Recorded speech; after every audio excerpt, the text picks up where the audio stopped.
Hello, you're watching Daily V News and here are the headlines. National Assembly Chairman Win Sing-hoon talks with the President of the House of Councillors of Japan on issues of mutual concern. The International Atomic Energy Agency is working with relevant agencies on infrastructure of 2 nuclear power plants in Vietnam. Typhoon Bofar moves over the East Sea, making it the ninth storm to hit the region this year.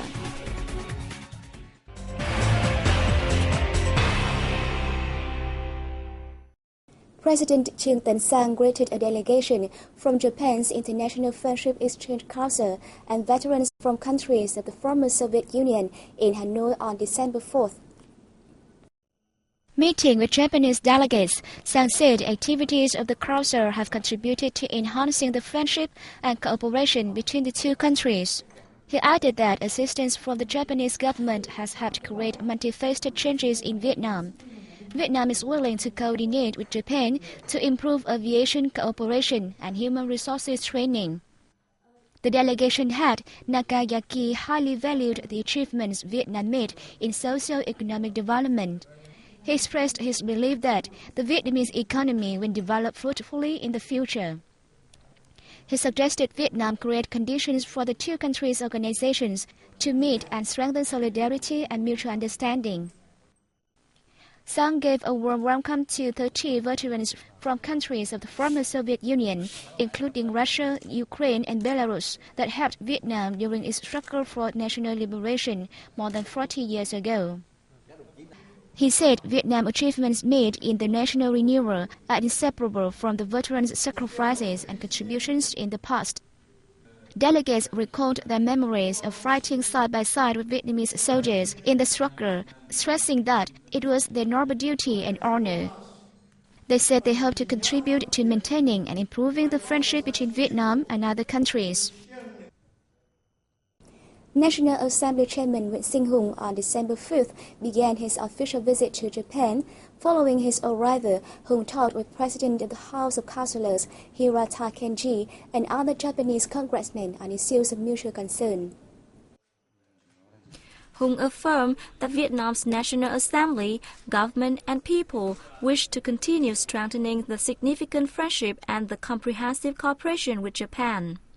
He expressed his gratitude for Japan's ODA assistance to Vietnam, pledging that Vietnam uses and manages this source of capital effectively. Vietnamese people trust and respect the friendship with Japan even when the government and parliament of Japan made personnel changes, Hoon noted. Kenji stressed that improving cooperation with Vietnam will have developed Japan's relations with other regional countries for peace, friendship, and development. He pledged that Japan will continue to provide ODA to Vietnam and hoped that Vietnam will continue to use and manage the capital at its most. Observing the growing number of Japanese investors in Vietnam, Kenji asked Vietnam to continue improving its business environment, creating favorable conditions for firms from both countries to promote joint cooperation programs and projects. The same day, Chairman Hoon visited the Vietnamese embassy in Japan and met with the Vietnamese community living in Tokyo. Prime Minister Nguyễn Tấn Dũng asked the northern port city of Hải Phòng to continue removing obstacles facing its businesses. Dũng had a working session with municipal leaders on December 4th. The Prime Minister praised the city's comprehensive socio-economic development achievements in 2012 and its estimated GDP growth rate of 8.12% in spite of numerous difficulties and challenges. In 2013, the city should prioritize site clearance and improve administrative procedures in investment, construction, and land management. According to Chairman of the Municipal People's Committee, Dương Anh Điền, Hải Phòng aims for a GDP growth rate of 8.5 to 9%, 51,000 new jobs, and reduce the rate of poor households by 3.15% in 2013.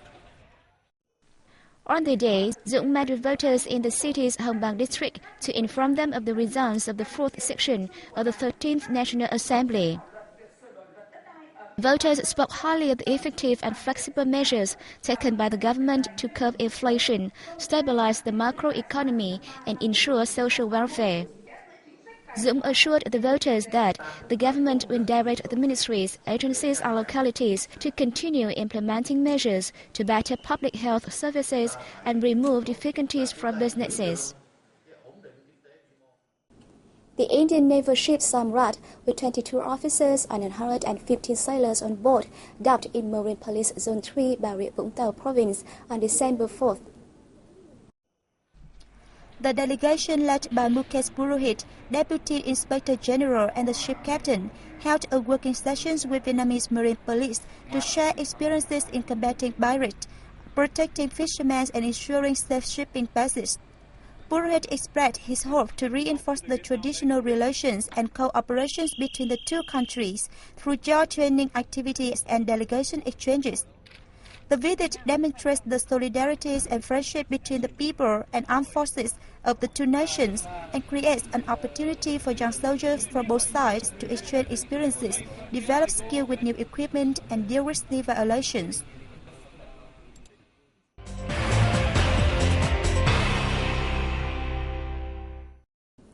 The International Atomic Energy Agency is working with the Ministry of Science and Technology to assess infrastructure development at 2 nuclear power plants that Vietnam plans to build.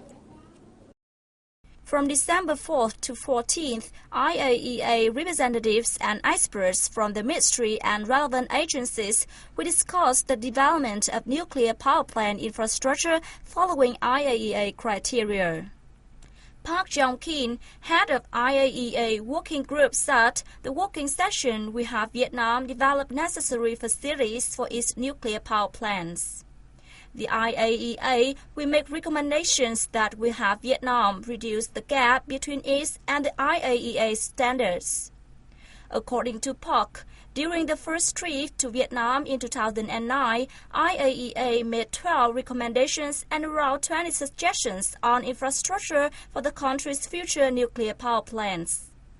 In August this year, following IAEA guidelines, Vietnam submitted its self-assessment report on nuclear power plant infrastructure development to the organization.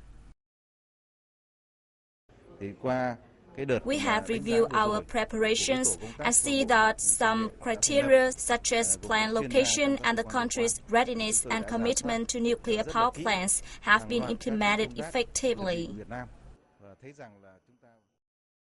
Vietnam plans to build 2 nuclear power plants in the coastal center Ninh Thuận province. According to IAEA, developing the necessary infrastructure for nuclear power plants takes between 10 and 15 years and is divided into 3 phases. Vietnam now is in the second phase. Vietnam will see its rice export reach 7.65 million tons this year, the highest ever volume to date. The information was reported by the Vietnam Food Association at a meeting in Ho Chi Minh City on December 4th. According to the Vietnam Food Association, in the first 11 months of 2012, Vietnam shipped abroad 7.1 million tons of rice, up 5.5% from the same period of 2011 and almost equivalent to the figure of the entire 2011. With an average price of $445.56 per ton, down $43.3 against the level in the same period last year, the export has brought $2.3 billion to the country. It means Vietnamese farmers produced more rice, but they earned less profits, and Vietnam also received less foreign currency from the export. Chairman of the Vietnam Food Association Trương Thanh Thong said the growth in rice export volume is a bright side of the Vietnamese agricultural sector in the context of declining prices of almost all agricultural products in the world.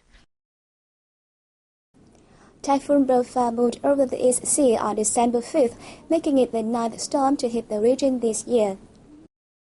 According to the National Center for Hydrometeorological Forecasting, by 13 on December 6, the typhoon will be 220 km northeast of Song Tử Tây Island in Trường Sa archipelago of Vietnam. Wind gust is predicted at 118 to 133 km per hour. Since it landed South Philippines on December 4th, the typhoon killed at least 238 people and left hundreds of others missing. Mindanao Island was hardly hit, with 142 died and 241 others still missing. According to local authorities, the death toll is expected to rise.